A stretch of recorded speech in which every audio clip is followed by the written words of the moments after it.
दमन आकाशवाणी ने मनाया रेडियो किसान दिवस। किसानों को उन्नत खेती पर दिया मार्गदर्शन। कृषि वैज्ञानिकों, विशेषज्ञों और प्रगतिशील किसानों के बीच हुआ वार्तालाप। दमन आकाशवाणी केंद्र ने आज रेडियो किसान दिवस मनाया। रेडियो किसान दिवस के मौके पर दमन आकाशवाणी केंद्र में किसानों को उन्नत खेती और कृषक हितैषी योजनाओं के बारे में बताया गया। नवसारी कृषि विश्वविद्यालय से आए कृषि वैज्ञानिकों ने दमन और आसपास के प्रगतिशील किसानों को SRI पद्धति से धान की उन्नत खेती करके कम से कम लागत में अधिक से अधिक पैदावार हासिल करने के बारे में मार्गदर्शन दिया। सब्जियों की खेती के बारे में भी किसानों को बताया गया कि वे किस तरह से खेती करें तो उन्हें ज़्यादा मुनाफा हो सकता है। आम की विविध फलदायी किस्मों के बारे में भी किसानों को बताया गया।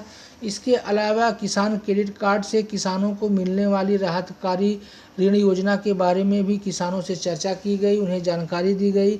रेडियो किसान दिवस पर प्रगतिशील किसानों के साथ हुई इस वार्तालाप को दमन आकाशवाणी केंद्र से प्रकाशित भी किया जा रहा है, जिससे कि इस वार्तालाप को सुनकर किसान उन्नत खेती करें और लाभान्वित हो सकें। एवा जे श्रोताओना वर्गने नक्की करीने जे कार्यक्रमोનું આયોજન થાય એમાં એક આ કાર્યક્રમ છે કિસાન વાણી। મારું નામ પ્રકાશભાઈ અમૃતલાલ પટેલ, ગામ સરોંડા, તાલુકો ઉમરગામ, જિલ્લા વલસાડ। મેં અત્યારે ડાંગરની ખેતી કરું છું તથા શાકભાજી, બાગાયતી પાકો વગેરેની ખેતી કરું છું। આ અમને આકાશવાણી કેન્દ્ર દમણ તરફથી આમંત્રણ મળ્યું ને ઘણા મિત્રો ખેડૂત મિત્રો સાથે મુલાકાત કરી એટલે અમને ઘણો ફાયદો થયો છે। SRI પદ્ધતિની વાત કરીએ તો SRI પદ્ધતિ એવી છે જે બહુ ઓછા ખર્ચે ડાંગરનું વધુ ઉત્પાદન કરી શકાય એવી છે। એની અંદર લગભગ 10% જેટલું જ બિયારણ વપરાય છે। અમને આકાશવાણી કેન્દ્રો દ્વારા અમે ઘણા પ્રોગ્રામો સાંભળ્યા છે અને ઘણું એવું જાણવાનું મળ્યું છે અને આજે આકાશવાણી કિસાન દિવસ નિમિત્તે અમે આવ્યા છે। આકાશવાણી દમણના કિસાનવાણી કાર્યક્રમ વિભાગ દ્વારા રેડિયો કિસાન દિવસ નિમિત્તે એક વિશેષ કાર્યક્રમનું આયોજન કરવામાં આવ્યું છે, જેમાં નવસારી કૃષિ યુનિવર્સિટી સંલગ્ન કૃષિ સંશોધન કેન્દ્ર જે વ્યારા ખાતે છે તેના કૃષિ વૈજ્ઞાનિકશ્રીઓ તજજ્ઞો તરીકે ઉપસ્થિત છે અને બેંક તરફથી ખેડૂતોને જે સહાય યોજનાઓ દ્વારા પૂરી પાડવામાં આવે છે, જે કેશલેસ વ્યવહારો દ્વારા પણ જે પ્રોત્સાહન પૂરું પાડવાની જે સરકારશ્રીની યોજનાઓ છે તેનું પણ અમલીકરણ બેંકો દ્વારા કઈ રીતે કરવામાં આવે છે વગેરે માહિતી આ કાર્યક્રમ દ્વારા આપવાનો અમારો પ્રયાસ છે।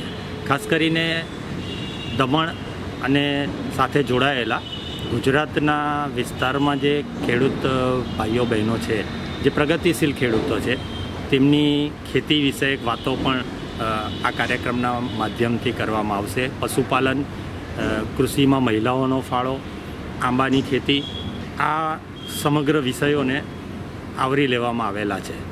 સાથે સાથે પ્રગતિશીલ ખેડૂતોને પણ આમંત્રિત કરવામાં આવેલા છે, તેઓના અનુભવની પણ વાત કરવામાં આવશે અને સાથે તેમને જે કંઈ પ્રશ્નો છે આ બાબતે જે કંઈ મૂંઝવણો છે તેનું પણ પ્રશ્નોત્તરીના માધ્યમ દ્વારા પણ નિરાકરણનો પ્રયાસ આકાશવાણી દમણ દ્વારા આ રેડિયો કિસાન દિવસ નિમિત્તે કરવામાં આવેલ છે। બેંક ઓફ બરોડામાંથી કૃષિલક્ષી ધિરાણ યોજનાઓ માટે માહિતી આપવા માટે આજના કૃષિ દિન નિમિત્તે અહીંયા અને એ નિમિત્તે ખેડૂતોને ધિરાણલક્ષી માહિતી આપી છે અત્રેથી।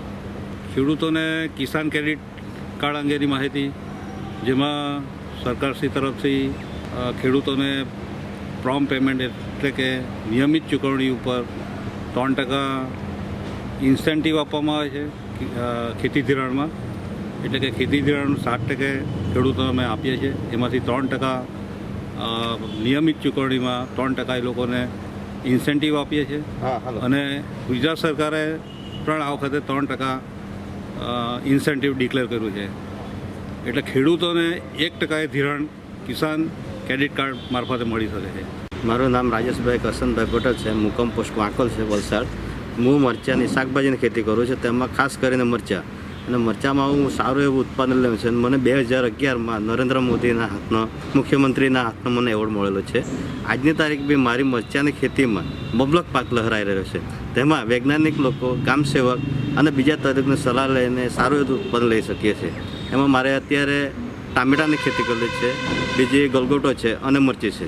અત્યારે આકાશવાણી કેન્દ્ર દમણ દ્વારા અમને ખેડૂત શિબિરમાં બોલાવવામાં આવેલા છે અને ત્યાં અમને સારી એવી વૈજ્ઞાનિક લોકો દ્વારા અમને માહિતી મળેલ છે. તેમાં અલગ અલગ કેવી રીતે ખેતી કરવી, જેમાં ઓર્ગેનિક ખેતી અને પશુપાલન અને ખેતી બે વ્યવસાય એકસાથે જોડાયેલા છે, એની માહિતી અમને બહુ સરસ આપી છે. એ બદલ હું આકાશવાણી દમણ દ્વારા ખૂબ આભાર માનું છું.